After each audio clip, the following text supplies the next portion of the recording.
Fala, meus amigos, como é que vocês estão? Espero que esteja tudo bem com você aí, na sua casa, no seu trabalho, na sua família. Estamos aqui começando mais um episódio do nosso Multiforma Podcast. Tenho certeza que, assim como os outros, vai ser um episódio que muito vai te inspirar.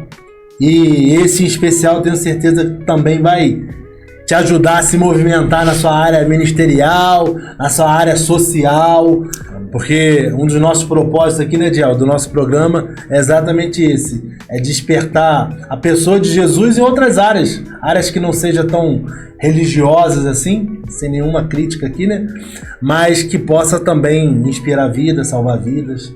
Mas antes de apresentar o nosso convidado, que você já sabe quem é aí, passar pro meu parceiro Adiel aí. Fala, galera, beleza? Uma alegria estar mais uma vez aqui, né, Thiagão? Mais um episódio que o Senhor nos permite, um convidado mega especial. Até falei com ele que eu fiquei emocionado quando ele chegou, porque estou muito feliz em tê-lo conosco. É uma alegria tê-lo conosco, sempre alegrando nossos corações. Glória a Deus, glória a Deus. Passar pro Thiagão falar dos nossos parceiros. Antes de apresentar o nosso convidado, dar um salve aí para os nossos parceiros que têm caminhado, acreditado nesse projeto, né? O Doce Alegria, a loja mais completa de doce e alimentos de Petrópolis. Eu já falei aqui que você vai encontrar. Quer comer uma jujuba? Você vai encontrar a loja igual, mas mais completa que a Doce Alegria é difícil. Fica lá na Estrada Mineira, número 1587. Ele gravou. Gravou. Agora nunca mais é. Correias. Passa lá, fala pro pessoal, assistiram no podcast lá, falaram que a loja é completa. Tem isso? Tem. Tem isso? Tem.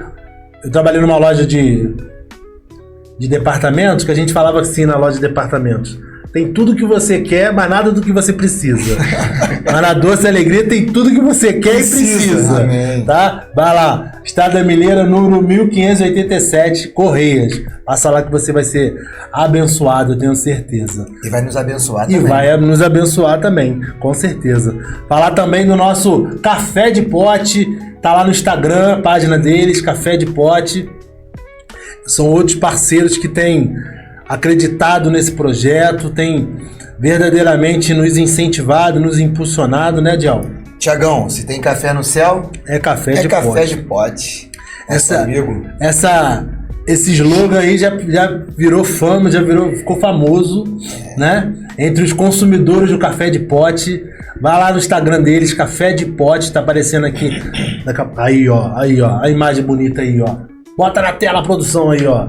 Café de Pote. Só procurar no Instagram lá. Manda um direct pra eles. Eles te mandam todos os sabores, os preços certinhos. São amigos nossos, homem e mulher de Deus, que têm abençoado o reino de Deus com seu serviço. E também encontraram nesse ministério aqui, Café de Pote, uma forma de glorificar o nome do Senhor também. Tiagão, me perguntaram se tem de Nutella. Tem de Nutella. Tem. Que isso, um dos mais novos sabores que eu vi lá. Que isso, Varão? Tem que acompanhar lá a página deles lá que você vai ficar por dentro, hein? Eu lembro que tem Nutella, ovo maltine, paçoca, chocolate tradicional. Só coisa boa, né? Só coisa boa. Café de pote. Tá bom? E não menos importante, temos nossos amigos lá da JN Pizzaria, que se encontra lá no iFood também.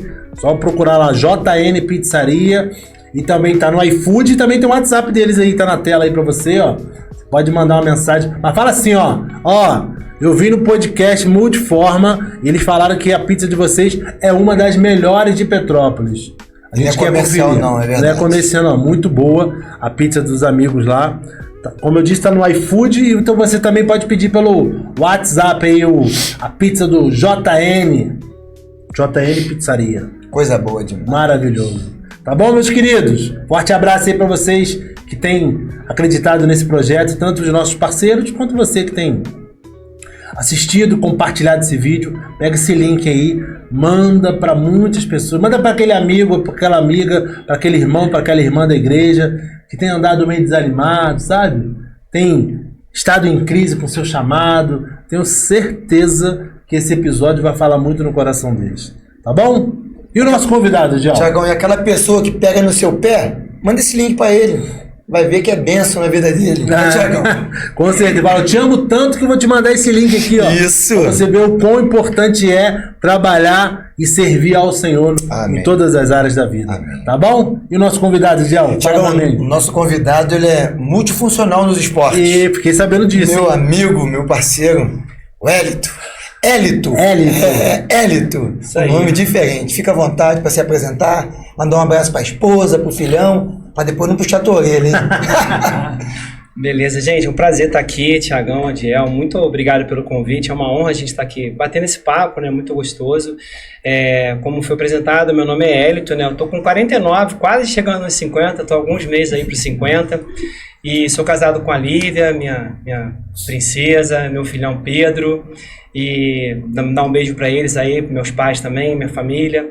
Então, é um prazer estar aqui e tenho certeza que esse bate-papo vai ser bênção. Com certeza, com certeza. Ó, vocês devem estar reparando aí na farda do Hélito, né? Projeto C3, Projeto Social C3. A gente vai falar muito desse projeto também aí, tá? Mas antes de a gente chegar nesse projeto aí, já se inscreve lá no Instagram do projeto lá, que eu já vi lá que tem o Instagram, Projeto C3, já acompanha, já segue lá a página do projeto. Eu tenho certeza que vai ser muito abençoador na sua vida. Não só as postagens, mas principalmente alguma forma de você vai ter de abençoar esse projeto também, que a gente daqui a pouco vai falar sobre ele, né, Diel? Com certeza. Mas antes de falar do projeto, a gente geralmente começa com uma pergunta aqui muito pessoal, sabe? Como é que é a pergunta, É o Diel? pontapé inicial, né, Tiagão? Pontapé inicial. A partir daí a gente vai desenrolando. Há casos de pessoas que nasceram no berço evangélico e pessoas não nascidas no berço evangélico. E a nossa pergunta é, como foi o seu encontro com Deus? Então, eu tive o privilégio de nascer num lar cristão. Meus pais eram cristãos, meus avós eram cristãos. Então, assim, eu comecei a caminhar muito cedo na fé. Me batizei com 7 anos, Olha, uma coisa rara. rara. Tive o batismo. Depois, obviamente, a gente amadureceu mais, caminhou. Então, foi de berço mesmo, uma coisa de família. E foi muito importante, né? Porque hoje a gente vê que isso é um privilégio não de muitos, mas me ajudou muito a ter essa base e poder aí tá buscando proclamar o nome de Deus. Glória a Deus, glória a Deus. Você é filho único? Não, somos 3 irmãos, tudo homem, então um ambiente bem... Era tranquilo lá a casa? Uma paz, imagina, né? 3 homens, todo mais os mundo. primos, a gente teve um primo que praticamente foi criado com a gente também, então ambiente de guerra. Todo mundo na igreja. Todo mundo na Todo igreja, mundo graças cristão. a Deus. Que legal, cara. É bom que quando é criado, eu não tive esse privilégio, sempre falo isso. Eu não vim de uma família cristã, né? Era católica, mas não praticante, né? Não tinha, enfim. Os valores que eu fui adquirindo foi mais de valores sociais do que espirituais, né? Mas eu sempre falo que é um privilégio realmente, né? Nascer. Algumas pessoas que nasceram como você no lar evangélico se acham até menos importante, né? Porque houve tantos testemunhos, né? Poxa, fulano é ex isso, ex aquilo, ex aquilo. Aí houve o Hélito falando, o Hélito não é ex nada. E graças a Deus por isso, né? É verdade. Acha que permanecer é fácil. Pelo contrário, né? Permanecer talvez seja mais difícil do que você vir para a presença do Senhor. Mas como você teve esse privilégio de nascer num lar cristão, na maioria cristã, né? Teve algum momento que você batizou com 7, mas teve algum momento que você fala assim, você olha para o seu passado e pensa assim, cara, isso aqui foi o divisor de água na minha vida espiritual? Teve alguma experiência com Jesus que você entende como divisor de água no seu relacionamento com ele? Que virou a chave? Que você lembra disso? Sim, teve. Inclusive, Tiagão, isso tem a ver com o que a gente está falando aqui, com a questão social, porque eu tive esse virar de chaves com 14 anos e isso mudou totalmente a minha caminhada. Eu já tinha no meu planejamento acadêmico de fazer uma faculdade na área de educação física, eu tinha todo um... E esse virar de chaves, como a Adiel falou, ele mudou tudo, inclusive a minha carreira. Eu fui para outra formação. Olha. E foi uma coisa que hoje é meu segmento profissional, mas está intimamente ligado ao ministerial. Então foi um virar de chaves aí que eu não sei se eu já falo agora. Pode falar, manda. Fica à vontade. Vai lá. Então, assim, vocês fiquem muito à vontade também de me interromper, porque, assim, eu respiro muito isso, é uma coisa que eu amo, então, assim, às vezes Os olhinhos já brilhou, Thiago. Os olhinhos já brilhou. Então, é verdade mesmo, porque é uma coisa que eu gosto. Então, assim, a minha experiência, meu virar de chaves, assim, eu fui criado na igreja, batizei com 7 anos, tinha uma base doutrinária, frequentei juniores, depois adolescente, fui líder de adolescente, sempre fui muito ativo. Aí tocava no louvor, música, eu toquei piano, violão, bateria, tocava tudo. Aí assim, participava... Bombril.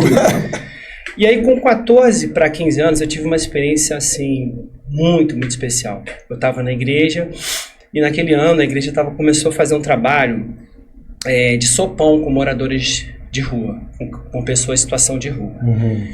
E aí a igreja convocava as pessoas para ajudarem e eu, garoto, fazia de tudo na igreja, fui lá ajudar, me envolver no trabalho. E aí iam muitas crianças também, em situação de rua. Isso foi em 1989, 35 anos atrás. Eu estava fazendo as contas aqui agora, foi 35 anos atrás.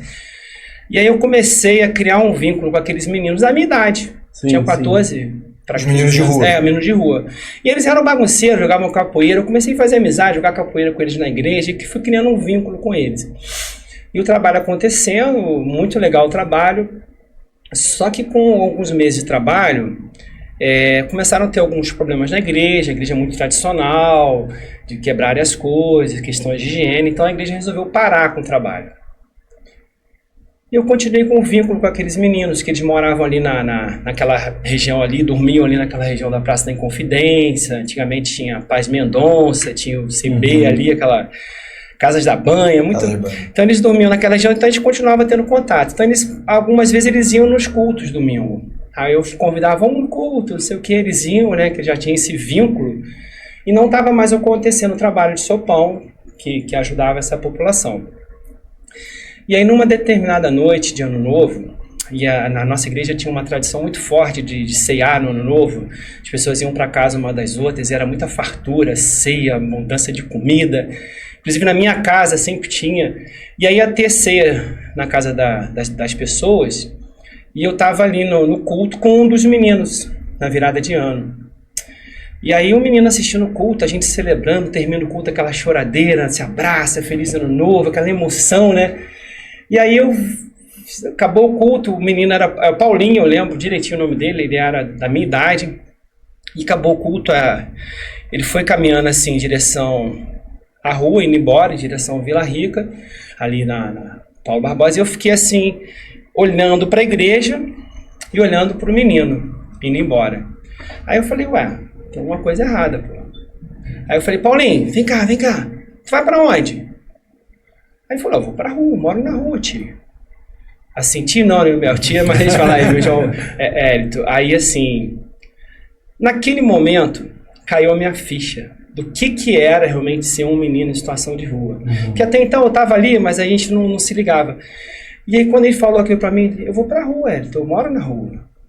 E aí eu olhei pra ele, assim, cabisbaixo, triste, sujo, e eu olhei para a igreja, assim, na minha direita, em festa, né? Aquela celebração. Eu falei, cara, tá errado, tem alguma coisa errada. E eu entrei em crise. Comecei a chorar. E o Paulinho não atendia nada, não entendia nada. O que foi? Eu falei, calma. Aí eu falei, cara, tá errado isso, não é possível. Não é isso que eu aprendi na escola bíblica dominical, que eu aprendi na igreja. Tem alguma coisa errada. Aí voltei lá e falei, espera aí, Paulinho. Aí cheguei para minha mãe e falei, mãe, eu vou levar um menino lá para casa, um menino que tá na rua. Minha mãe, poxa, meu filho, muito bonita a tua atitude, mas não dá. A gente, assim, vai estar com várias pessoas, as pessoas podem não aceitar muito bem. Minha mãe, com muito carinho, me cortou. E aí eu lembro que eu tinha sido convidado por algumas famílias para ir para casa delas, né? As pessoas, vamos cear na minha casa, vamos cear na minha. Aí eu falei, então tá, mãe, então não vou pra casa não. Aí fui na casa de uma outra pessoa que tinha me convidado, falei assim, eu vou cear na tua casa. Pô, que bom, Hélito, vamos lá. Aí eu falei, mas eu vou levar um menino que tá na rua comigo. E não, Hélito, aí não vai dar. E aí eu fiquei, caramba, não é possível que isso é verdade. Aí cheguei pra uma segunda pessoa que tinha me convidado, falei assim, pô, vou pra tua casa. Pô, legal, vou levar um menino. Ah, não, Hélito, Os pais, aí fala que os pais não deixaram. E aí que minha crise, eu chorava. Falei, cara, não é possível, gente. O que é isso? Que amor é esse que a gente aprende? E parece que eu não tinha parado para raciocinar isso, realmente, que nós como igreja, a gente estava sendo omisso na questão de servir essa galera. E aí eu fiquei muito mal. Aí não fui para casa, fiquei na rua com aquele menino. E aí fui procurar um lugar para comer alguma coisa, não achava. Aí fomos comer batata, aquelas tipo Ruffles, num posto de gasolina. E aí celebramos ali, fiquei com ele chorando. E aí ele já tinha consciência do que estava acontecendo? Eu tava falando pra ele, tentando explicar de alguma forma, mas era difícil pra ele entender também.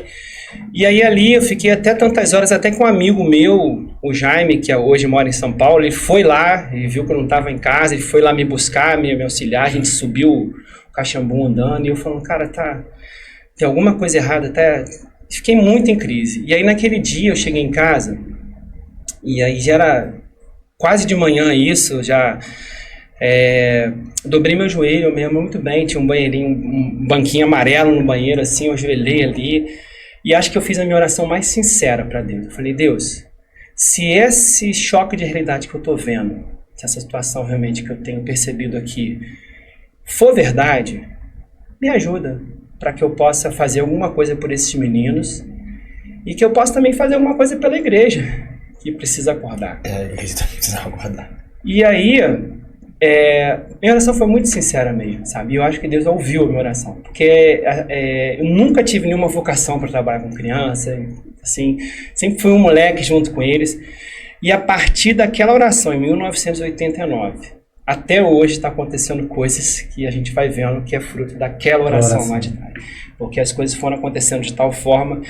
E aí eu comecei a me envolver, ali foi meu virar de chaves. Então, 14 anos. 14 anos. Aí eu fazia 15 em fevereiro. E ali começou a mudar tudo. Eu comecei a me envolver, a participar com eles. Aí eu comecei a ver mais de perto as injustiças que eles sofriam nas ruas.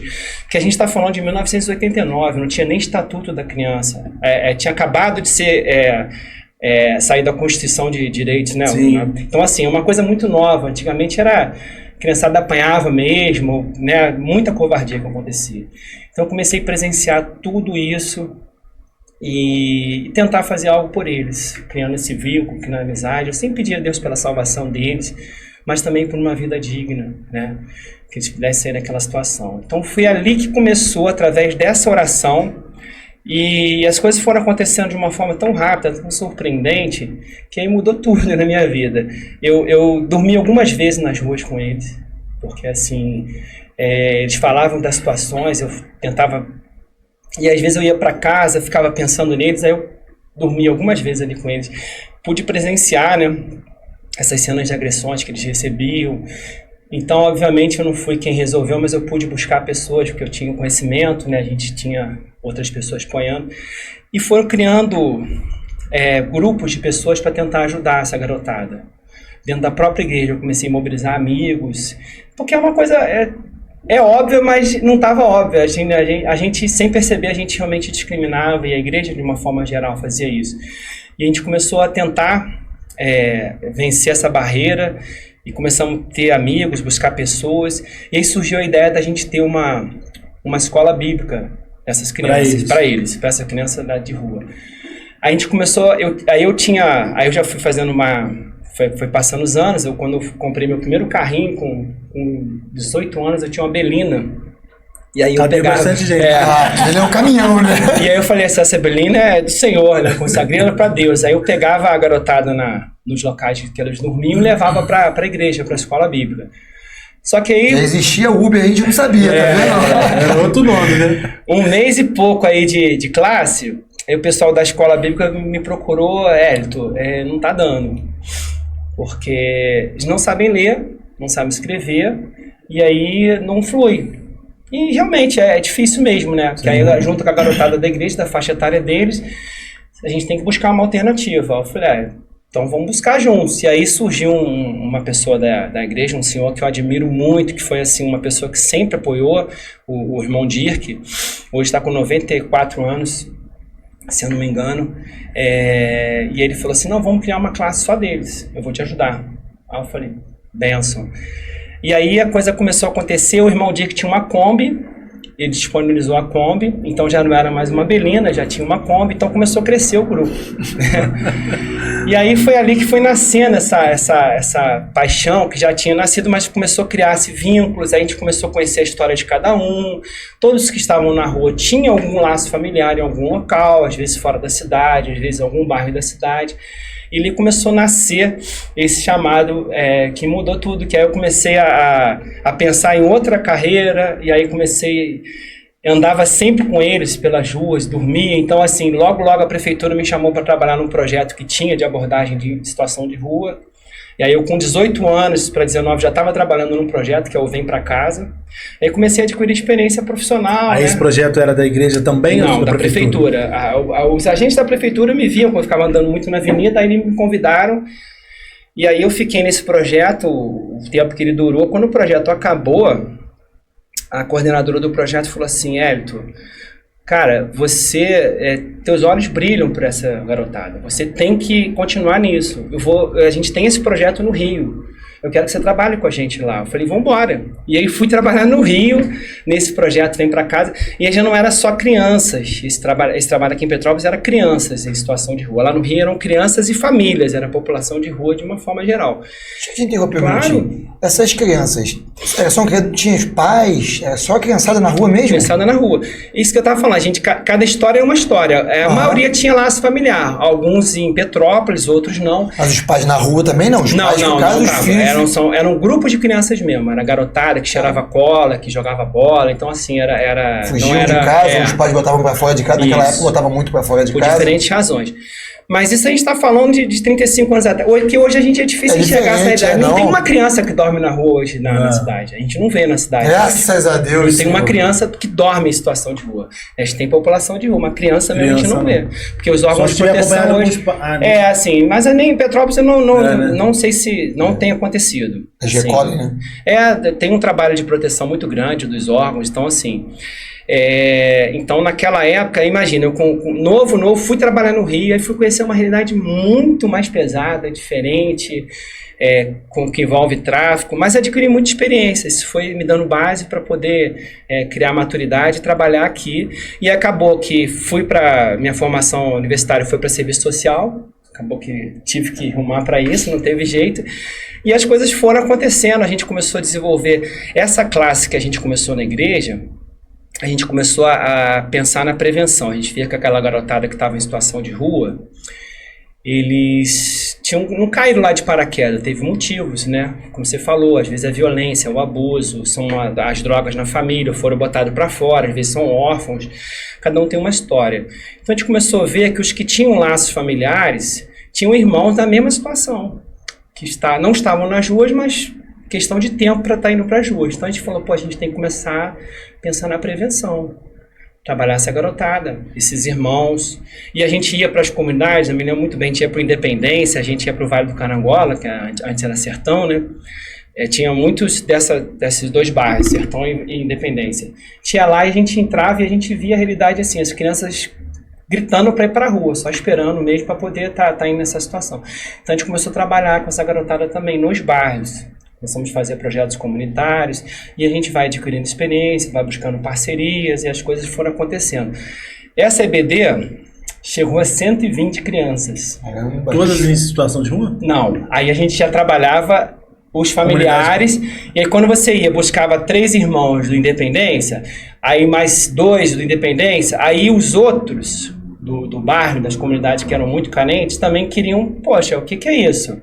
E a gente via que era a mesma situação, aí por isso que é um trabalho de prevenção. Aí lá na igreja tinha um café, tinha uma atenção. Aí começou o trabalho, aí tinha ônibus, os empresários ajudavam, aí assim, aquela igreja que no primeiro momento não chegava junto, começou a chegar junto demais, começou a aparecer, sabe, parcerias. Começou a entender a situação. E foi uma coisa assim de Deus, né, não é porque começou a somar pessoas, né? Pessoas que viram realmente que era uma coisa relevante, então começaram a aparecer várias pessoas, até de outras igrejas, e a coisa cresceu numa proporção muito grande.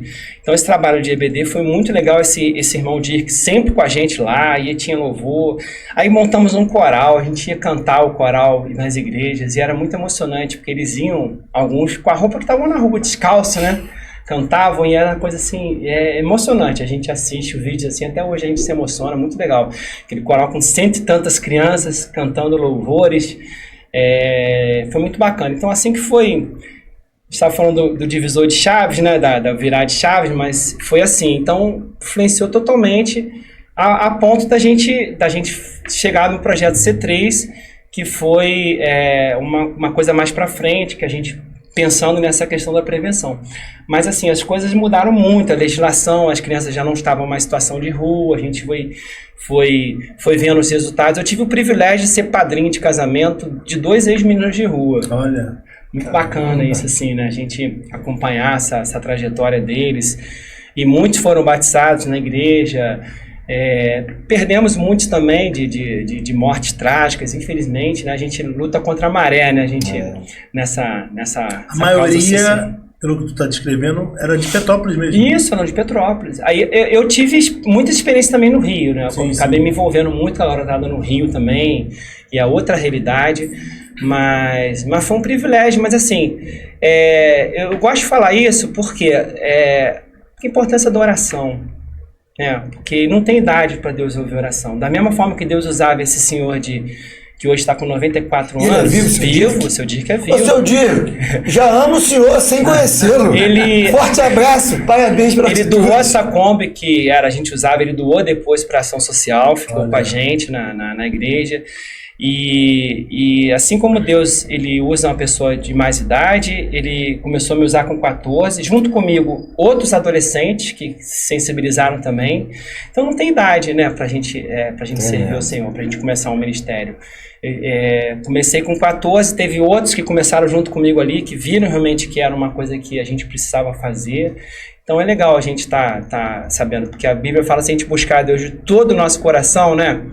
E quando a gente ora realmente com sinceridade, como eu creio que foi aquela oração, as coisas acontecem. Estão acontecendo até hoje, porque a gente é surpreendido aí, volta e meia, com um presente de Deus assim nesse ministério, que eu falo que assim, a gente que é privilegiado.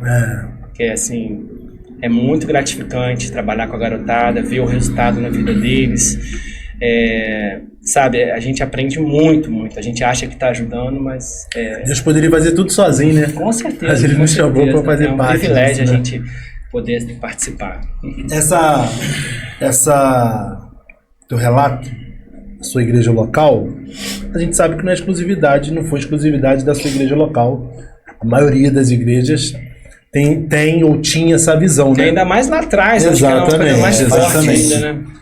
Você acha que essa visão é muito por falta de conhecimento, ou a falta de conhecimento e o pré-conceito caminham juntos aí para essa falta de visão, falta de entendimento, que nós devemos também alcançar essas vidas, sabe?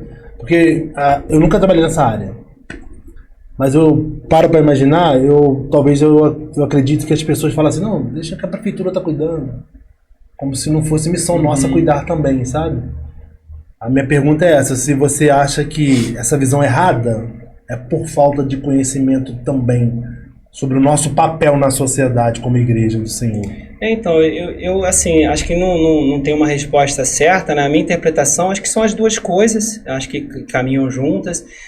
E eu vejo assim, a impressão que me passa é que a igreja mudou muito nos últimos anos, né? A própria identidade da igreja foi se reformulando. E assim, minha visão que eu tinha de igreja é uma igreja muito moralista, muito presa, né? Muito mais preocupada em apontar o dedo do que apontar a graça. Assim, a impressão que me dava na minha infância, que era uma igreja mais focada nisso, e eu acho que isso também foi mudando, todas as igrejas foram acordando, porque a Bíblia deixa isso muito claro, só que a gente passa despercebido em alguns textos da Bíblia. Eu acho que, de uma forma geral, todas as igrejas foram mudando, acordando para essa realidade do servir, do apontar muito mais a graça do que a justiça, né? E eu acho que isso aconteceu com a minha igreja e com todas as outras, porque antigamente o preconceito era muito maior, né? Vocês já devem ter presenciado essas dinâmicas que tem de entrar um morador de rua no culto, né? E ser discriminado e depois pregar, né? A gente já fez isso também, assim. E a maioria dos relatos que tem que foi discriminado realmente pelas pessoas, né? Isso mais recente, agora acho que isso está menor, né? Porque a própria sociedade aceita isso, né? Sabe que se discriminar pode ter problemas, né? Até legislação. Né? Até porque hoje tem leis, né? Que... Eu tive uma situação muito engraçada, por exemplo, uma coisa que hoje a gente não consegue entender, mas quando eu trabalhava com a Garotada no Rio, as crianças dormiam na calçada ali em frente ao Rio Sul, que ela era fechado, aquele shopping, né? Shopping na Zona Sul, super elitizado. Só que as crianças não podiam entrar no shopping. Não podiam mesmo, seguranças tiravam mesmo. E hoje em dia tu fala assim, pô, mas antigamente era assim. Era literalmente, não podia mesmo entrar num shopping elitizado descalço, assim, não entrava mesmo. Os seguranças barravam, ficava cheio de seguranças. E aí eu frequentava ali com a molecada e eu ficava para morrer, porque a gente entrava e eles falavam, pô, tio. E aí um dia eu peguei uma Fiorino que meu pai tinha na loja, aquela baú fechada, né? E eu fui pro Rio buscar mercadoria e falei, garotada, é hoje, vamos lá, vocês entram na caçamba. Quando eu abrir lá em cima, vocês se espalhem, não fiquem juntos, porque senão vai dar ruim. Vocês se espalhem e vão conhecer o shopping. Vai pros andares, o Rio Sul são 4, 5 andares, tem estacionamento, então paramos lá em cima. E foi uma cena muito engraçada. Porque quando eu abri, eles realmente cumpriram direitinho as ordens. E foram se espalhar. E tinham os setores de carros importados. Eles entravam nos carros. E segurança... Tem criança aqui. O segurança passando o rádio um pro outro. Eles desceram. E foi uma festa. Porque era um contexto da sociedade. É uma sociedade muito discriminatória. Hoje não é assim. A gente não vê moradores de rua num shopping. Mas se ele for entrar, ele entra. Sim. Né? Porque ele não vai se sentir, acho que... à vontade. Mas as crianças, nesse dia, eu encontrei com elas à noite, elas falaram, tia, a gente comeu muito, tia. Eles ganharam cheio de presente, porque num shopping elitizado, eles pedem, né? Era a vida deles, né? Eles sabiam pedir. Então eles ganharam muita coisa, e foi assim uma festa. E eu me lembro disso com muito carinho, assim, foi um momento especial, assim, pra mim também, acho que pra eles mais ainda. Glória a Deus, glória que a bacana. Deus. Ô Hélito, lidando com muitas crianças, né, a gente acaba vendo dons, né? Tem muita criança com dons, cada um com seu dom. Uns para esporte, outros para cantar, outros para diversas coisas, né? Tem até um caso do C3 que eu não sabia, você falou do jiu-jitsu. Rael, né? Rael. Então. Rael era do C3. Legal. Meu coração transbordou de alegria. Eu acredito que lá no comecinho também deve ter passado muitas pessoas, né, que vocês viam dons, qualidades, que de repente se tivesse como trabalhar, um espaço para trabalhar, teriam sido atletas olímpicos, ou cantores, ou adoradores do Senhor, enfim. Isso aí.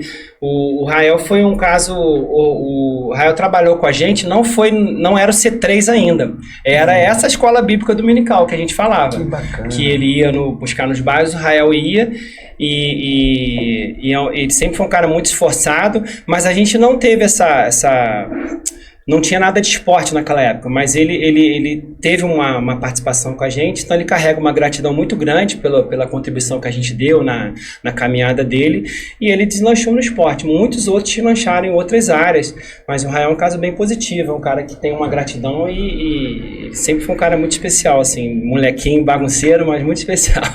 Que legal, que maravilha. Legal. A gente antes de entrar... campeão, né, mundial, de várias categorias. Ele era do Espírito Santo lá, né? Então, né? A gente buscava lá em cima também, lá nas casinhas lá. Legal. Aí o trabalho foi expandido, aí via para Floresta, Rio de Janeiro, aí foi vários bairros, aí começavam os carros, os ônibus passar, por isso que a gente chegou a essa quantidade aí de crianças dominicalmente na igreja, muito grande, 100 e tantas crianças. Rapaz, isso é um milagre, né? Rapaz. A gente já me fez chorar e rir ao mesmo tempo, ele tô gostando. A gente vai falar um pouco do projeto C3, enquanto a produção prepara o vídeo lá pra gente, né? Mas essa importância de ver o homem como ser humano, né? Dessa forma integral, né? Que a gente tava falando, né? Isso eu acho que até é realmente um defeito ainda hoje, por mais que tenha diminuído, né? a gente se esquecer que o ser humano ele é corpo, alma e espírito, né? Eu sempre falo que Jesus, uma das principais coisas que ele fazia ao curar era devolver a dignidade das pessoas, né? Vai lá e avisa, vai lá e seja introduzido, vai lá e conta o que aconteceu com você, para que essa dignidade seja devolvida, né? Acho que me corrija se eu estiver errado, tá, irmão? Mas eu acho que esse projeto de vocês tem muito isso, né? Devolver a dignidade das pessoas e o valor delas, né? Então, o projeto C3 é nessa linha aí. O próprio nome C3, que até gera uma curiosidade, as pessoas perguntam C3 quer dizer... São 3 Cs que a gente trabalha. Criança, cuidado e carinho. Então, a criança é o nosso público, cuidado e carinho é o que a gente procura oferecer, né? A gente até poderia colocar um quarto C, que é o Cristo, né? Mas a gente... até para a gente não sofrer preconceitos nessa questão, porque como por ser uma ONG, a gente não trabalhar não só o segmento espiritual, que é um dos objetivos principais, mas é o que você falou, né? Alma e espírito, alma e corpo estão juntos, né? Então a gente tem que trabalhar a dignidade, a formação, a prevenção, porque hoje em dia a gente vê, por exemplo, essa questão das drogas, né? A garotada, quando se envolve com as drogas, são altos e baixos. É difícil a pessoa, ela tá sempre tendo recaído. Então, se a gente consegue evitar que eles se envolvam, é muito melhor, né? E você não vê muitas políticas de prevenção. Você vê políticas de governo para atacar já quando tá pegando fogo, né? Já para apagar um incêndio. Mas você não tem muita coisa pensando na prevenção. Sem falar da escola. A escola acho que é uma ferramenta de prevenção, né? Mas trabalhos específicos mesmo para a realidade daquela garotada a gente vê poucos. Então por isso que surgiu a ideia do C3, aí a gente já foi criando pernas, maturidade, apoio, então surgiu essa ideia da gente ter um espaço, realmente que seja um espaço voltado para as crianças, que possa trabalhar a prevenção com qualidade, evangelizar, trabalhar formações e é o que a gente procura fazer no C3. Ah, legal. Você é fundador, presidente? Sou um dos fundadores, assim, eu fico às vezes muito em evidência porque por eu ter iniciado lá junto com a restauração, mas assim, o número de pessoas que têm batalhado com a gente ao longo desses anos, assim, são mais importantes, sabe? Porque eu acabo ficando mais em evidência, mas as pessoas que estão lá, tem muita gente que está desde o início com a gente até hoje. Então eu sou uma das pessoas que idealizou ali. Não estou em presidência, a presidência tem que gerar de anos em anos, aí de 3 em 3 anos tem que ter, então tem uma rotatividade, eu já tive na presidência. Hoje eu sou servidor público, eu sou assistente social concursado da prefeitura, então até nem participo da diretoria, até por essa questão, para não gerar uma duplicidade, mas eu tenho trabalhado exclusivamente no C3 agora e tem sido assim, como eu venho falado, a gente vem sendo surpreendido até hoje com as bênçãos e as providências de Deus, com as portas que vão se abrindo, é muito bacana. Maravilha. Ô Jean, roda um vídeo pra gente dar uma olhada.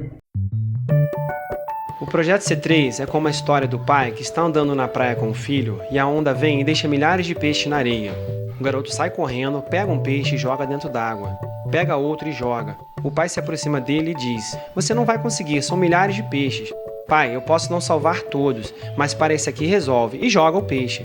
Então não deixe de salvar aqueles que você pode salvar hoje, porque não pode salvar o Brasil inteiro.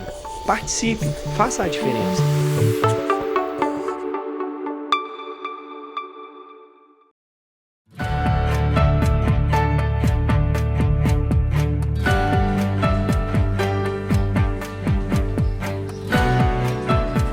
A nossa primeira reunião aqui, nós não tínhamos nenhuma cadeira, nenhum tipo de móvel, e nós sentamos no chão da sala para traçarmos os primeiros planos daqui.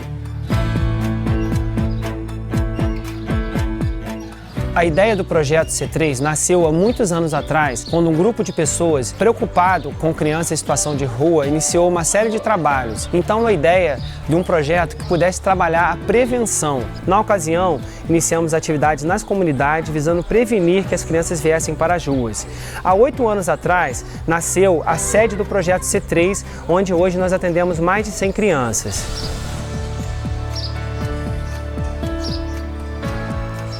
Acho que o projeto C3 ele tem uma importância na vida dessas crianças, principalmente na parte da educação social, porque a escola dá para elas uma educação fundamental, a família dá para ela uma educação familiar, uma coisa de casa mesmo, mas o C3 ele vem completando isso, dando uma educação social, uma inclusão social que vai ser muito importante para elas quando elas saírem para cuidar das suas vidas, saírem para trabalhar e para estudar fora daqui.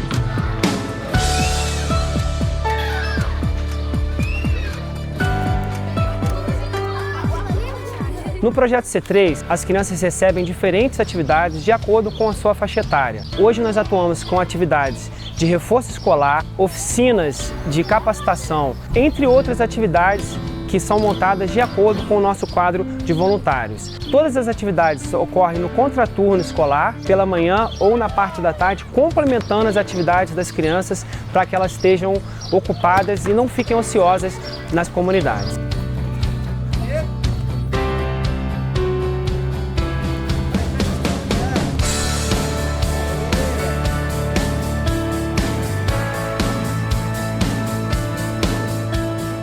O projeto C3 trabalha através de parcerias, quer seja com pessoas físicas, com o poder público, com empresas ou outros setores que queiram vir somar com o trabalho realizado.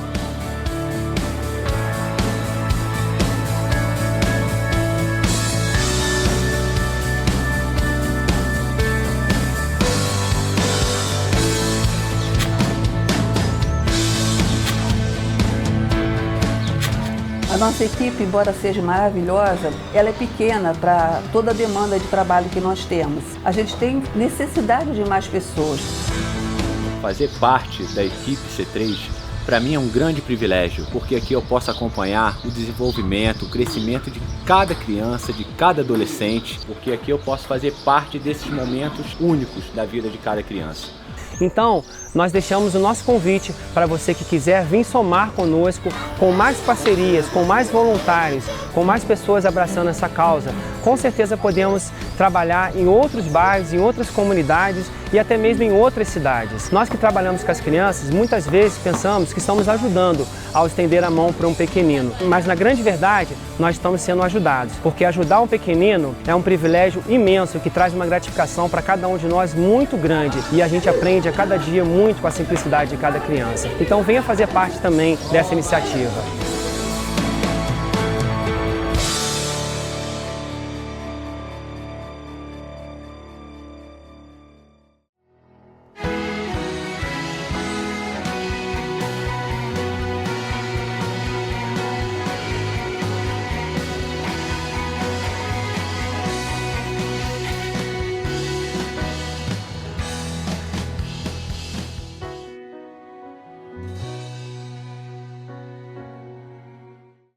Mas a mensagem é muito simples, o pai que está andando na praia com o filho, né? E os peixes vêm na areia, são lançados na areia e o filho começa a jogar o peixe na água. E o pai fala, não adianta, são milhares de peixes. E o filho fala, não pai, eu posso não salvar todos, mas esse aqui resolve. E joga o peixe. E acho que é isso, a gente vive num contexto social muito grave. O Brasil é um dos países mais injustos que tem. Todo dia pessoas dormem com fome. É um país tão rico, né? Um país rico, um país, mas muita injustiça. E isso também, acho que deve entrar no nosso debate cristão. Acho que as igrejas cristãs debatem muito pouco isso, essa injustiça, essa divisão da renda. As igrejas estão cada vez mais ricas e não tem se debatido isso, não tem pensado sobre isso. Pessoas aqui na nossa cidade dormem com fome, crianças dormem com fome. Tive o privilégio de estar fazendo uma expedição no passado no Amazônia, você também já foi, né? É outra realidade, a gente vai para o Nordeste, para esse interior, então é muita pobreza. Então, a gente não consegue salvar tudo, a gente não consegue trazer dignidade para todos, mas se a gente salvar um, que ali resolve. E assim a gente vai caminhando.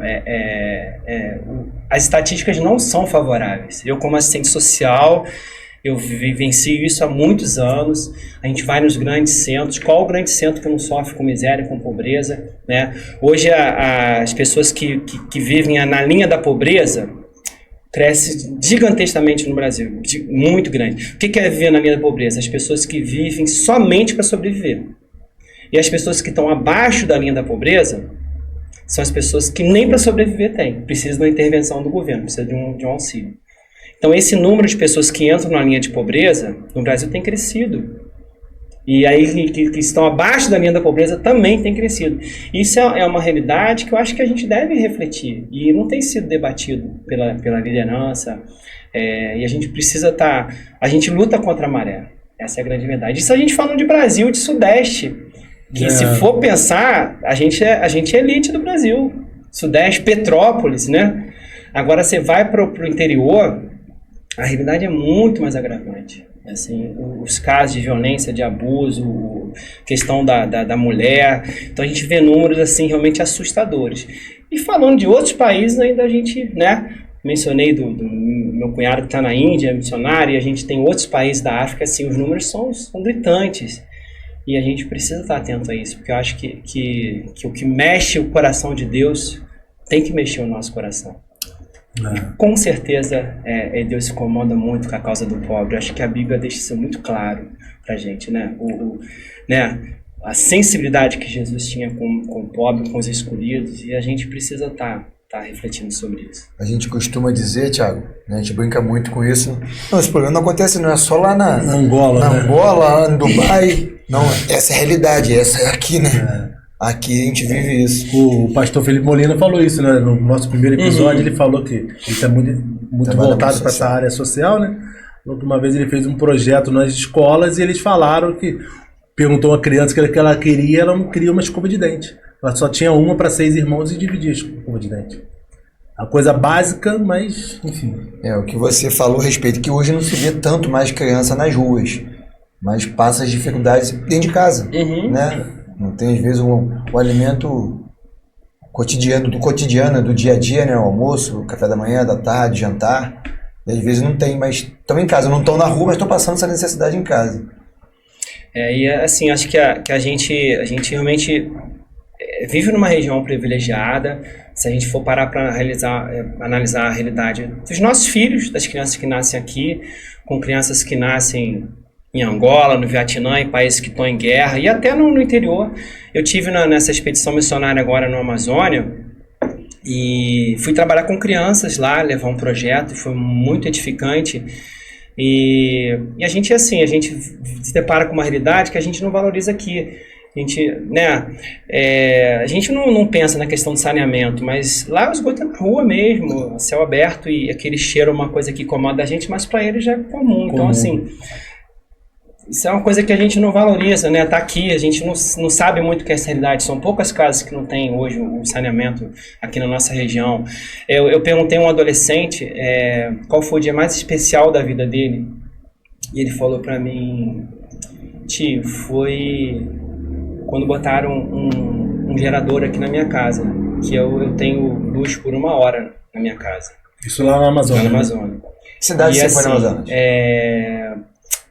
Na verdade, essas experiências foram em aldeias. Eu fui na cidade de Pauini, que é bem no interior, são 12 horas de barco para chegar, mas nessa cidade até existe uma estrutura, mas aí você trabalha nas aldeias que tem uma população grande, você vai pega outros barcos menores para chegar nessas aldeias. Então essas aldeias assim que tem essa experiência, que é a questão de luz, de internet, assim. Aí você para pensar, né? A gente só faz um clique assim, né? E vem tudo que é tipo de luz, né? E assim, para uma criança, o dia mais feliz foi quando ela teve um gerador para ter 1 hora de luz por dia, né? Pelo menos 1 horinha. E a maioria não tem, essa que é a verdade. Ele teve, mas a maioria não tem essa experiência. Então às vezes a gente não valoriza, mas a gente precisa estar pensando nessa galera que está excluída, que ainda sofre muita desigualdade nesse nosso Brasil aí. Quando eu tive lá em Maués, né? Aí lá você pega um barquinho que lá eles chamam de voadeira, não é isso? Para poder visitar as aldeias. E eu também tive o privilégio de estar lá também, ver a dificuldade que eles têm, né?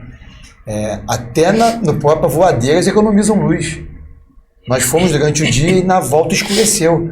Aí voltou o grupo, todo mundo louvando ao Senhor, mas todo mundo nervoso, cantando, louvando ao Senhor, mas todo mundo apavorado. Porque o piloto da voadeira lá, ele acendia o farolete, dava uma direção lá, olhava e pum, apagava. Para economizar energia, porque é gerador a gasolina. Acabou a gasolina no meio do rio Amazonas, como é que faz?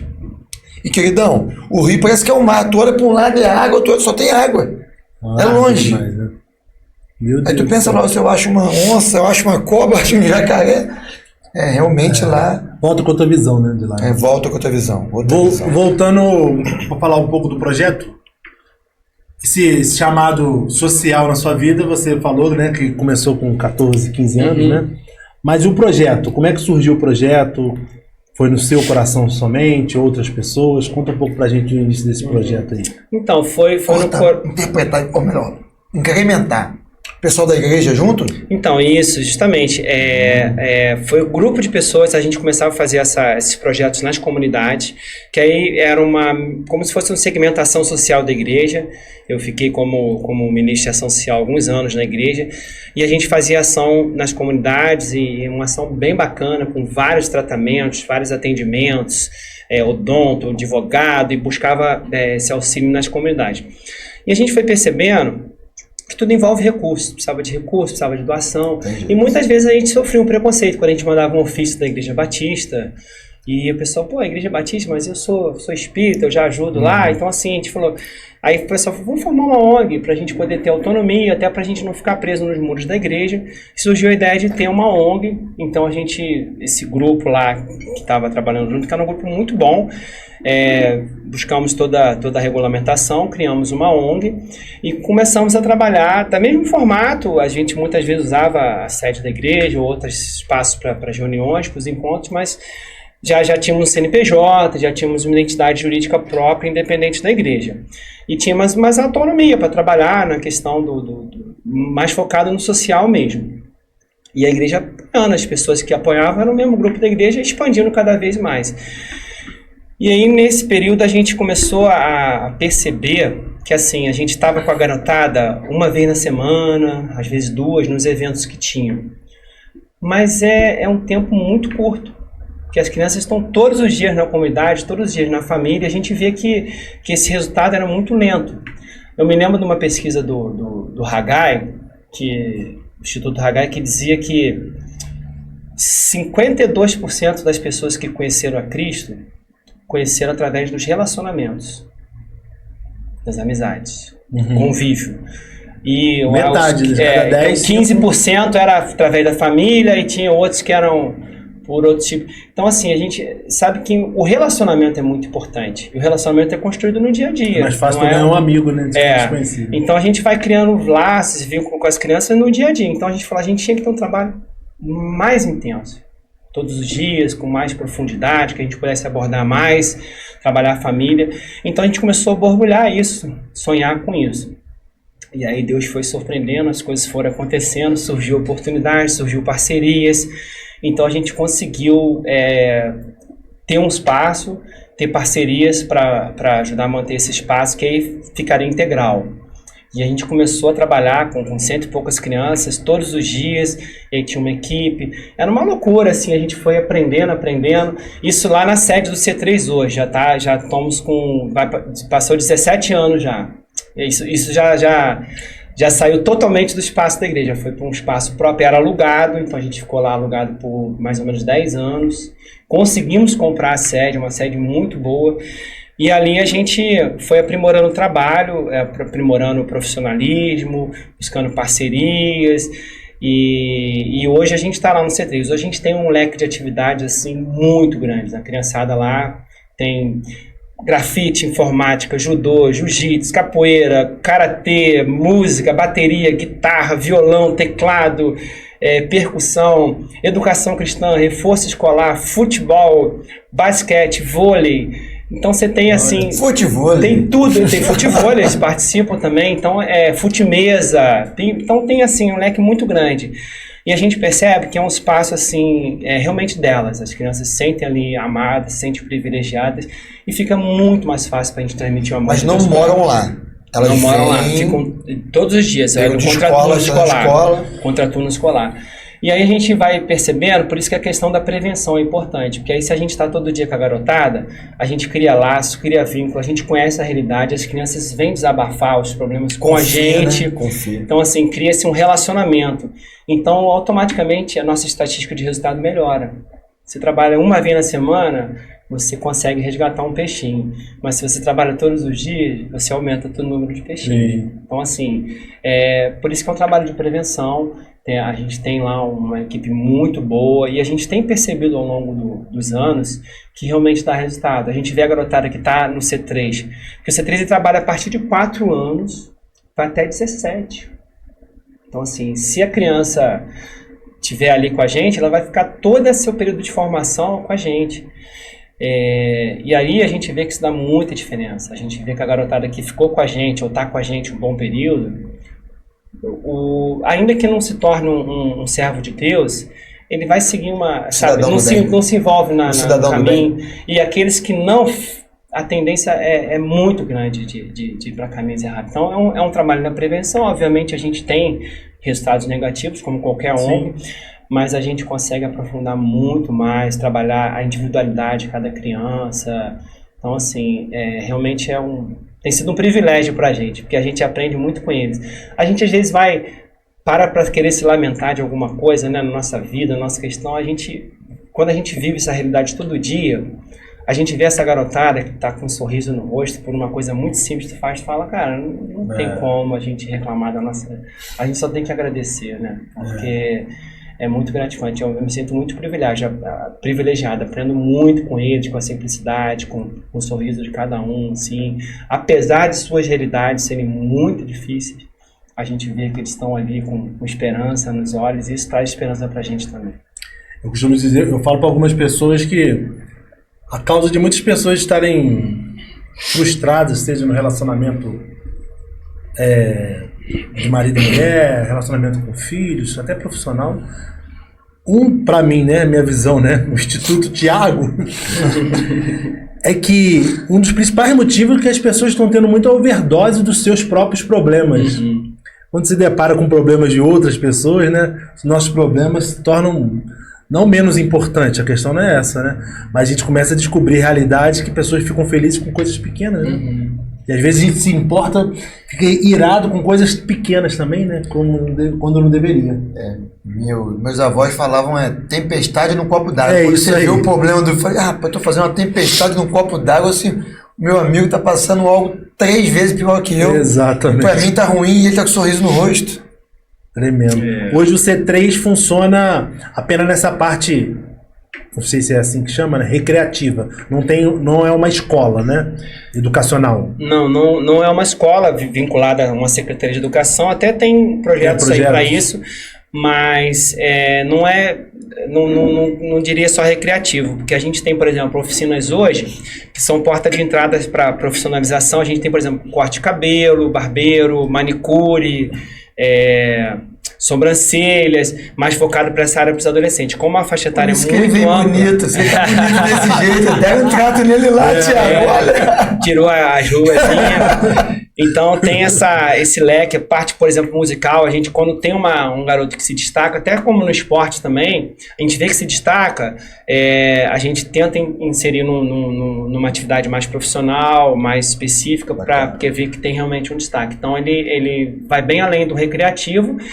E o recreativo é importantíssimo também, porque as crianças têm esse espaço, o espaço é muito bacana, tem toda a estrutura para eles. Então é nessa linha aí. E para participar do C3 tem que estar matriculado numa escola? Ou... Sim, assim, não uma exigência nossa, né? Mas automaticamente, como a legislação obriga, se a gente está ali buscando direitos das crianças e a gente vê que não está numa escola, existe uma incompatibilidade com a lei. Então a gente tem que orientar a família, não denunciar, mas orientar. Mas não é uma exigência nossa. Mas acho que é coisa rara. Difícil hoje em dia. Lá no C3 vocês têm atendimento médico, odontológico, alguma coisa assim? Tem, a gente tem projetos, não são trabalhos semanais, mas tem, por exemplo, agora vamos ter evento de odontologia com a parceria com a Stars, então tá sempre tendo, que eu tô falando, a gente vai sendo surpreendido, assim, mês a mês, vão se abrindo portas, e isso tem sido ao longo de 17 anos, então a gente já ofereceu coisas pra garotada aí que eles marcaram muito a vida deles, sabe, eles tiveram momentos assim... muito especiais que a gente foi motivando eles a sonharem juntos e a gente foi botando lenha no sonho deles. Então, assim, por exemplo, uma coisa bacana, as crianças tinham um desejo lá e falaram que o sonho delas era ir num parque aquático. Engraçado que eu não sabia nem muito bem o que era isso, né? Mas viram lá o tal do Water Planet, na época nem existe mais, né? E aí eu falei, mas o que vocês estão fazendo para alcançar o sonho de vocês? E eles, tia, a gente não sabe, então vamos pensar juntos. Aí começamos a botar eles para pensar, e aí eles começaram a vender, a gente começou a fazer oficinas de trufas com eles, aí a profissional ensinava as trufas, a gente e eles produziam as trufas. Que bacana. Vou tomar nesse copo aqui que eu não vou tomar água, tá? Vou tomar café. Não, fica à vontade. Porque esse copo aqui é bonito, rapaz. Eu quero tomar nesse copo. No final tem uma surpresa pra tu me falar. Aí eu vou tomar aqui. E aí a gente começaram a produzir as trufas e muito bacana, porque isso tem um duplo sentido. Muitos levaram para a vida, né, como uma renda extra para produzir trufa em casa. Lógico. E aí vendiam as trufas, a gente ajudava na divulgação. E aí no final do ano, com a vendinha deles, além do aprendizado, levamos 20 e tantas crianças para o Waterplant. Então assim, a gente só foi botando lenha no fogo, no sonho deles, e eles mesmo fizeram tudo. Aí no outro ano, mesma coisa, aí foram para aquele outro parque aquático lá em Barra do Piraí, Parque das Águas. E assim vai, aí as coisas começaram, tudo que era sonho, eles começavam já a pensar, os outros que iam vindo já pensando. Então eles foram em lugares assim, de Maracanã, a Pedra da Gávea, todos os pontos assim atrativos que a gente tem próximos aqui, que tem um custo, eles levantavam os recursos, e vai até hoje acontecendo assim. É muito legal a gente ver esse momento especial na vida deles, é bem bacana. Cabo Frio, Arraial do Cabo, já foram para lá. Eu imagino que deve ser muito satisfatório para vocês também, né, os líderes, né, que proporcionam isso para essas crianças, né. Que eu acredito que vocês têm essas crianças como filhos de vocês, né? Não são de sangue, mas o carinho, a atenção, né? A vontade que dê tudo certo, que eles andam bem encaminhados, como se fossem filhos de vocês. Deve ser uma alegria fantástica. E ele, toda vez que ele fala, os olhinhos dele brilham, né? O meu também brilha. Eu tenho andado muito efetivo, muito emotivo, na verdade, né? E eu fico na alegria danada em vê-lo desse jeito, a emoção que ele fala, ele está transmitindo uma emoção, um prazer, né? De falar sobre essas crianças é maravilhoso. O combustível, né? Imagina que seja o combustível de vida, né?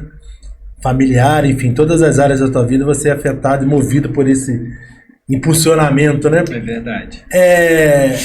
Tem uma frase muito... Esse é o homem das frases. Não, mas tem uma frase muito comum que eu acho que toda igreja deve se fazer. Eu sou convertido há pouco tempo, sabe? 13 anos, né? Mas desde quando eu vim para a igreja eu ouvi essa frase. Se a sua igreja de hoje para amanhã fechar as portas, a comunidade da qual você está inserido, ela vai sentir falta? Ela vai notar que você fechou? E eu acho que passa muito por essa comunicação da igreja local com a comunidade da qual ela está inserida, né? Eu entendo que muitas pessoas, muitas igrejas têm até essa disposição, essa predisposição para essa área social, mas a maioria falta recursos. Mas ouvindo o teu relato, o teu testemunho, né, faltou recursos para você também. Que conselho você poderia dar para essas pessoas que estão nos assistindo agora? Talvez tenha esse desejo nessa área social, mas que por falta de recursos elas estão paralisadas. Poderia dar algum conselho para ela nesse momento? Tiagão, eu creio que sim, assim, que eu vejo? Quando a gente tem a convicção bíblica que o chamado pro necessitado, pro pobre, é realmente um chamado de Deus, eu acho que a falta de recurso não pode ser uma desculpa, não pode. Porque se a gente tem essa convicção, a gente vai buscar abrir as portas e Deus vai honrar, sabe? Eu gosto muito, você gosta de frase, eu gosto muito da frase do C.S. Lewis, que diz assim: se você está em busca de uma religião que traga conforto, não busque o cristianismo. Né? C.S. Lewis é fera, né? Então assim, e é muito legal, porque o que acontece? As igrejas hoje buscam muito seu conforto, seus próprios eventos. E se a gente tem uma convicção bíblica, que acho que a Bíblia dá muita margem para isso, para a gente pensar realmente muito mais em servir, em ser igreja servindo, do que pensar nas nossas próprias paredes ali, a falta de recurso não pode ser impedimento, até porque você vai fazer sem recurso. Eu ia com uma Belina, né? Não tinha às vezes dinheiro para gasolina, mas as coisas vão acontecendo, é Deus que vai abrindo as portas. E eu acho que é nessa linha, a gente precisa estar pensando, quais são realmente as nossas prioridades e a falta de recursos acho que não deve ser. A gente deve batalhar, lutar e Deus vai abrir as portas. Assim como a gente vê diferentes ministérios sociais e ONGs que começaram assim, sem recursos, meio dificuldade, mas Deus vai honrando, vai abrindo as portas e eu creio que é nessa linha. A gente tem que ver onde está o nosso coração. Né? Eu acho que se a gente começar a pensar, como você falou, as pessoas pensam muito nos seus problemas, né, nas suas dificuldades. Se a gente pensar um pouco mais nos problemas dos outros, os nossos problemas vão começar a ser solucionados. Assim como uma borboleta vem e pousa no nosso ombro assim, de uma forma muito natural, eu acho que é assim, a gente precisa pensar mais. Isso é um grande desafio pessoal para todos nós, porque é normal a gente, né?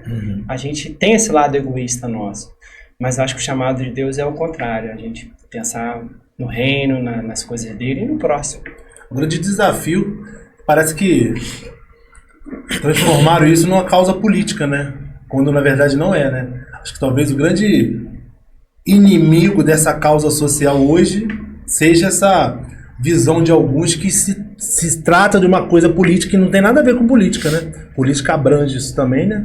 Mas é uma causa social, né? Causa do ser humano, né? E principalmente da igreja, né? Acho que de uns anos pra cá, quem levanta essa bandeira do social acaba sendo taxado por um rótulo que nem tem. Quando na verdade o único rótulo que a gente deveria ser conhecido, né? Ser tratado como é esse, filho de Deus, assim como os outros também são, né?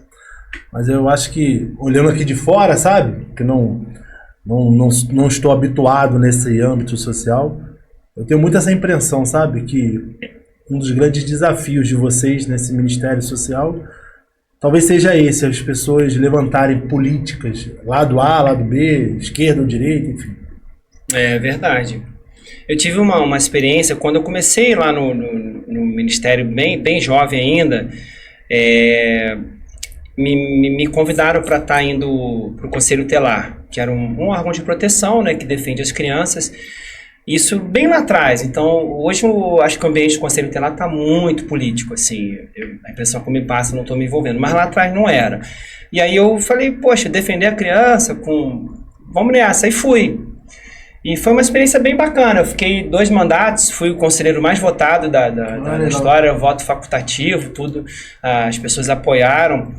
Mas eu comecei a perceber, nesses 6 anos que eu fiquei lá, que realmente a gente começava a ser alvo de críticas e a coisa ficou muito política. Eu falei, não foi muito minha praia política, Deus nunca me chamou para isso, eu nunca me envolvi, a nossa ONG é totalmente neutra, a gente abraça todo mundo, que quiser ir lá, pode ir, conhecer, mas a gente não tem nenhum vínculo partidário, nunca me filiei a nada, tenho um convite direto, assim, todo tempo, mas nunca me envolvi, não foi uma coisa que Deus me chamou para isso. Então, eu tive essa experiência lá, sabe, no Conselho Tutelar, que foi bem bacana, a gente pôde conhecer de perto a realidade, conhecer um pouco como que funciona o mecanismo de proteção, a gente teve que lidar muito com as autoridades judiciárias, que são bem difíceis também, muita vaidade ali, mas foi um aprendizado para, entre outras formações que eu tive nesse processo aí de trabalhar com a garotada.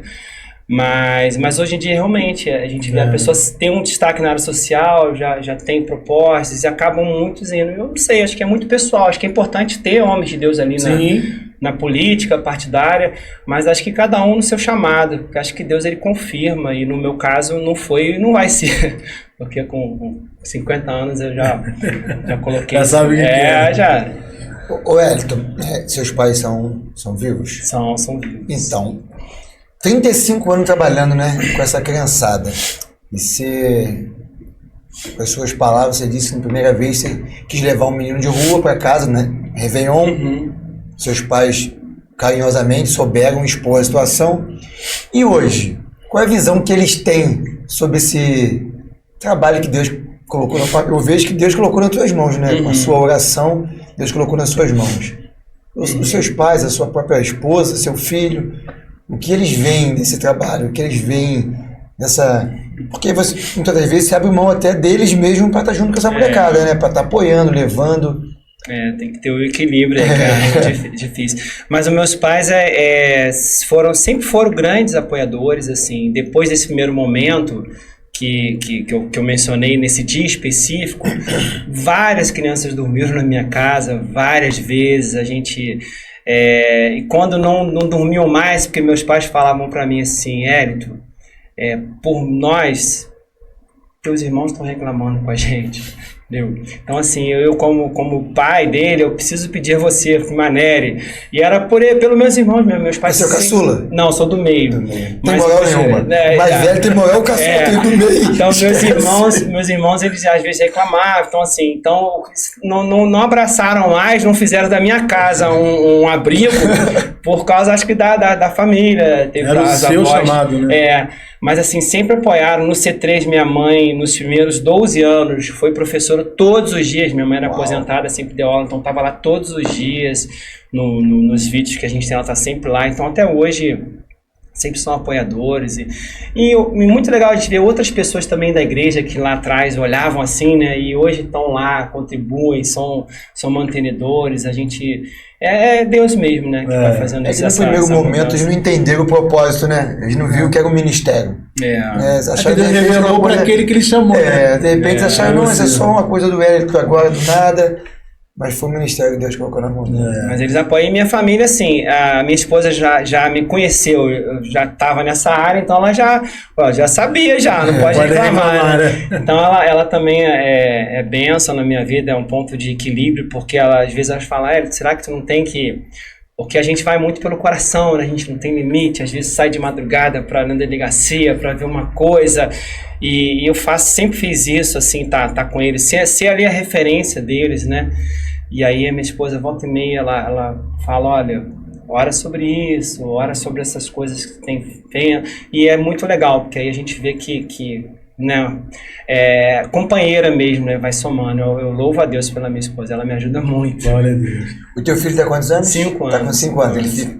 Então, meu filho tá no C3 todos os dias. Hoje, por exemplo, tá lá o dia inteiro comigo, aí veio, eu deixei ele em casa, fica o dia inteiro lá, ele ama lá, fica lá com a garotada, ele está muito bem com a molecada, então tá...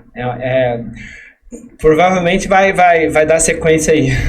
Quais atividades que iniciou o C3? As primeiras, assim, foram quais? Então, no início, a gente conseguiu uma parceria com uma ONG chamada Compassion, isso há 17 anos atrás. Eles tinham um foco bastante na área espiritual. E aí a gente trabalhava muito essa questão da educação religiosa, da formação bíblica. E aí entrava com parte de esportes, parte de reforço escolar, então era mais restrito, era mais assim, ensinamentos bíblicos, uma linha de esporte mais restrita, 2 ou 3 modalidades, e parte de escola, visando muito a questão do reforço, da formação escolar. Mas isso bem no início. Depois a gente foi expandindo e a gente trabalha muito de acordo também com os voluntários, né? A gente, assim, hoje tem um quadro de voluntários que às vezes ano que vem não é o mesmo, porque existe muito uma rotatividade. As pessoas dão uma manhã da semana, mas até quando? Então a gente tem que estar ajustando a nossa grade de acordo com o voluntariado também. Tem um grupo fixo que trabalha, que são funcionários, mas tem um grupo muito grande de voluntários, que se doam lá para... Então vai tendo essa flexibilidade na nossa grade de atividades. E pessoas que estão fazendo faculdade, estão para se formar, que precisam prestar... Estágio, né? Então tem uma parceria de estágio lá, estágio das faculdades. Aí tem estágios que tem obrigatoriedade de um profissional, tem outros que não, que são mais flexíveis. Então a gente está sempre em busca dessas parcerias. Temos estagiários lá hoje, então a gente vai adequando aí de acordo com as portas. E qual área da faculdade que tem estágio lá, consegue estágio lá? Então, a gente não tem uma restrição de área especificamente. Quando é um estágio supervisionado, aí você tem que ter um profissional daquela área. Por exemplo, hoje a gente tem pedagogo, tem assistente social, temos algumas modalidades de esporte, então... Professor de educação física, no caso. Temos lá, só que isso também requer da disponibilidade do profissional, porque o estágio, de uma certa forma, dá um trabalho para o profissional, tem que estar fazendo relatório, tem que estar assinando... então a gente vai ajustando, mas tem muitas universidades hoje que tem um estágio que não é o supervisionado, que não envolve necessariamente um profissional. Então esse a gente tem mais rotatividade, está sempre girando lá de acordo com o semestre. Tem a questão também das horas curriculares, que as faculdades exigem, né, numa área social. Então a gente tem um grupo grande aí de pessoas também, de universitários que se envolvem. Agora vai ter de odontologia, por exemplo, a gente está tendo um trabalho lá agora no mês que vem. Então legal. Vai desenhando essa grade aí. O pessoal que está nos assistindo hoje, assistindo esse vídeo hoje ou daqui a 15 anos, não sei, né? E eles sentiram de Deus de poder ajudar o C3, qual a forma que eles podem ajudar? Materialmente, financeiramente, voluntariamente? Uhum. Então, nessa linha, a gente para as pessoas que creem, né, no nosso Deus amado, que acho que é a maioria do nosso público aqui, a gente pede oração, porque a gente precisa estar debaixo da cobertura de Deus. Acho que a oração é um ponto muito importante, a gente sempre pede para as pessoas estarem orando, para nos dar discernimento, para nos dar sabedoria, porque são decisões constantes, então a gente pede oração. O voluntariado é uma coisa muito importante, a gente trabalha hoje com mais da metade da nossa equipe, são voluntários, são pessoas que se doam, e aí não tem desculpa, porque qualquer área que a pessoa quiser se envolver, é idoso, é jovem, é adolescente, tem trabalho. Nossa sede é muito grande, a gente tem 4 andares, tem 2 espaços cobertos, então assim, tem de cozinha, a limpeza, a dar oficina para as crianças, a reforço, então tem muitas atividades. Então o voluntariado é muito bem-vindo, a gente está sempre aberto a isso. E a contribuição financeira também é um trabalho muito importante, porque a manutenção desse trabalho precisa de recursos, e a gente tem várias formas de captar recursos. As pessoas podem apadrinhar a criança, a gente tem um programa de apadrinhamento, você apadrinha uma criança com valor mensal, e ali você recebe um relatório mensal daquela criança, e é uma forma de transferir um pouco dessa responsabilidade para o financiador também. E a gente tem um grupo muito grande de pessoas, por exemplo, que a gente chama de telemarketing, né? Que ajudam com R$10, com R$15, o motoboy vai e busca. Às vezes você fala, mas é tão pouco, mas o montante disso, né? É o peixinho, vai, justamente, vai ajudando a manutenção do trabalho. Então a gente tem essas 3 formas, a oração, a se envolver, né? Estar ali. Às vezes o envolvimento pode ser até nas mídias sociais, divulgando, repassando, né? As pessoas não podem estar lá, mas podem estar contribuindo nas postagens, pode estar divulgando o trabalho. Isso também é uma forma de envolvimento e a contribuição, que tem essas diferentes formas aí de telemarketing, hoje tudo fácil, é Pix, então a gente tem esse desafio aí. E qual é o endereço lá? Nós vimos que passou no vídeo, mas fala pra gente aí o endereço certinho. Certo, então a gente fica na nossa sede na rua Padre Moreira, número 109, é bem tranquilo ali na região próximo ali ao cemitério. Tem uma rua que sai no Trono de Fátima. Chegando ali na região, todo mundo conhece o Projeto C3, tem um muro na parte de baixo, então a gente tá lá direto, mas se você botar nas redes sociais aí, Projeto C3, vai de cara aparecer aí, então a gente deixa esse convite a todos, para sair da zona de conforto mesmo, a gente se envolver. Eu tenho certeza que quem ganha com isso somos nós, porque é muito gratificante, é muito recompensador a gente ver essa transformação. O pessoal que quer visitar, está aberto o convite? Aberto, lá não precisa de agendamento, a gente está sempre aberto, tem uma equipe lá, tomar um café com a gente, está convidado. Qual horário, os dias de funcionamento? A gente funciona todos os dias, de segunda a sexta, de 8 às 17, e final de semana sempre está tendo eventos, mas não é engessado, então a gente geralmente divulga aí quando tem as programações. Quando costuma ter uns eventos na academia, na Atlética, de vez em quando chega o Hélito com a Kombi cheio de criança, joga futebol, pula na piscininha de bola e cama elástica. Ele tá sempre acompanhando aquela criançada, é uma alegria ver. Maravilha. É parte dele, né? Isso aí. A gente vai estar colocando aqui embaixo, se você permitir, claro, né? Claro. As redes sociais do projeto, contato também, né? Além do Instagram do projeto. Se tiver Pix também, depois você passa pra gente. A gente vai estar colocando aqui embaixo na descrição desse vídeo. E você sentir no coração de abençoar esse projeto, fazer uma visita lá também, faça isso, porque eu tenho certeza que nunca é demais, né? Oração, caldo de galinha e ajuda, mãos à obra, nunca é demais. Verdade. Essa que é a verdade, né? Não faz mal pra ninguém. Faz mal pra ninguém. Então faça, sirva ao Senhor, sirva a obra do Senhor, que é muito importante isso, né, Diel? Com certeza, Tiagão. Maravilhoso. Certeza. E hoje estamos necessitados de mão de obra, né, Wellington? Não é só no âmbito de ajuda no C3, mas toda a área profissional está muito difícil a mão de obra. Muito difícil. Verdade. Nosso programa aqui tem como objetivo despertar isso na vida das pessoas, sabe? Quem somos nós para falar que o Senhor falou só com a gente, sabe? Mas nós sentimos uma direção de Deus para que a gente pudesse, de alguma forma, ajudar pessoas que talvez, por algum motivo, achavam que tinham um chamado, por exemplo, pastoral, que não era o que o Senhor tinha para a vida delas, sabe? A gente entende que algumas pessoas ainda acham que só é possível servir ao Senhor dentro da igreja. Então, ouvir relatos como o seu, assim, e tantos outros que já passaram e vão passar por aqui, né? A gente entende, a gente tem a oportunidade de levar isso para outras vidas, que é possível sim glorificar ao Senhor fora da igreja, sabe? Não quer dizer que é mais ou menos importante, mas como você bem relatou, né? Com 14 anos você teve essa experiência que mudou, virou a chave. Teve que sair para fora da igreja e analisar a vida do rapaz e da igreja, né? Exatamente. Então a gente tem essa pequena, grande pretensão, sabe? E despertar isso. Isso aí. Imagina se uma pessoa assistir esse vídeo e for impulsionada pelo Senhor, abrir um projeto social de sobrancelha, corte e costura, futebol. Já é o início, né? A gente tem que começar, né, ué? Com certeza. A gente tem que começar. Então é um privilégio muito grande. O nome já é sugestivo, né, Thiago? Multiforma, né? É múltiplas formas que Deus tem de agir. Deus não fala só com pastor, com presbítero, ou com diácono. Deus, ele abrange a todos nós, né? Basta a gente abrir o coração e deixar ele trabalhar. Com certeza.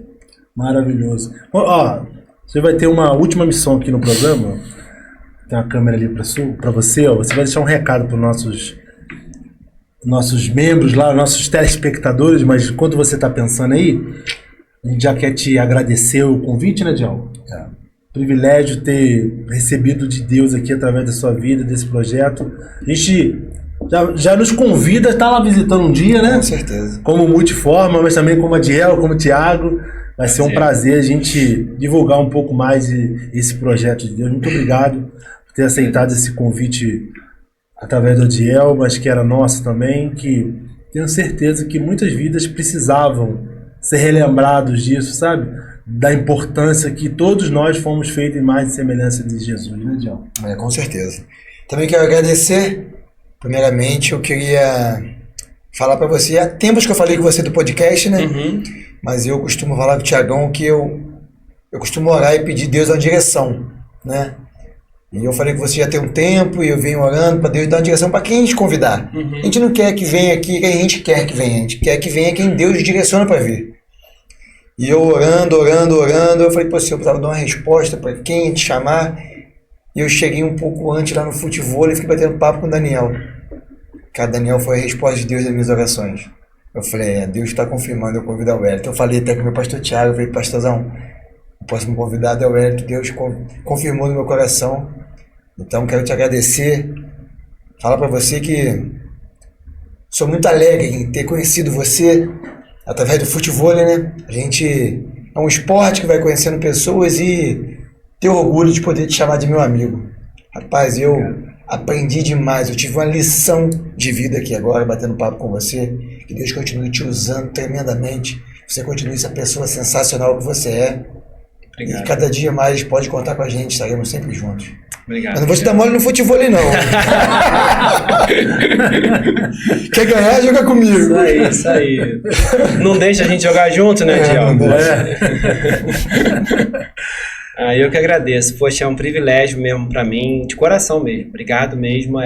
Carinho. Gosto muito de falar sobre isso, que é uma coisa que eu respiro mesmo. Então, só gratidão da minha parte. Amém. Deixa Fica à vontade. uma palavra inspiradora aí. Claro.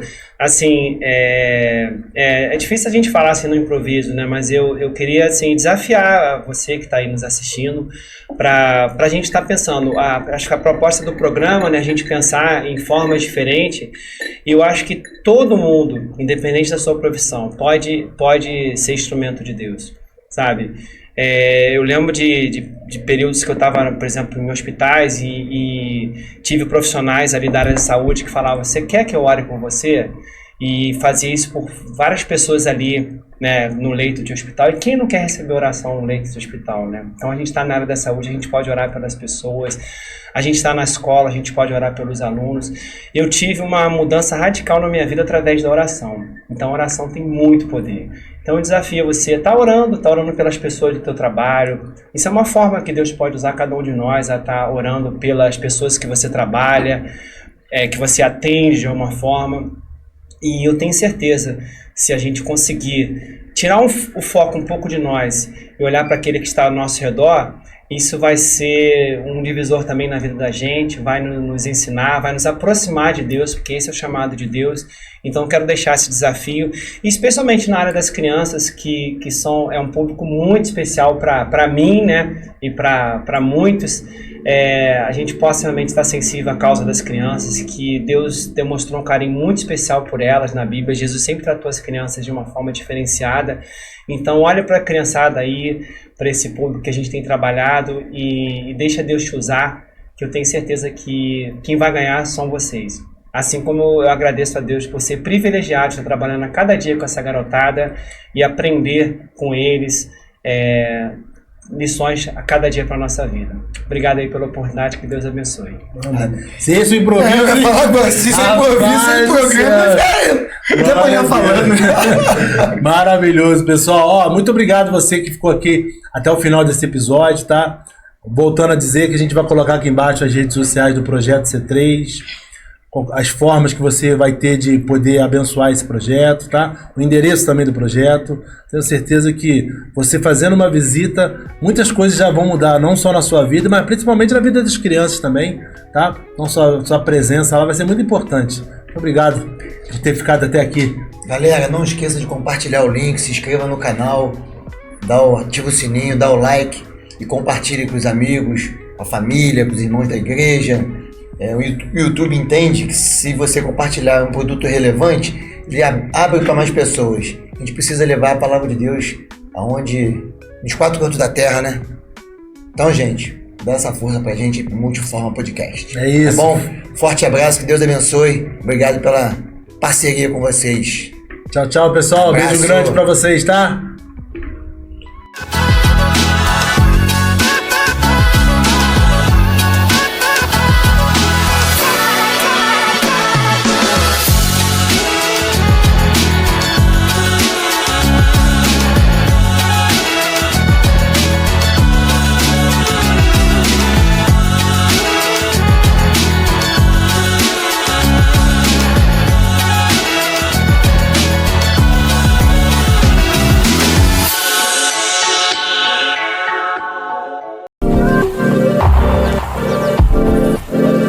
Plugado Filmes, produtora de vídeo.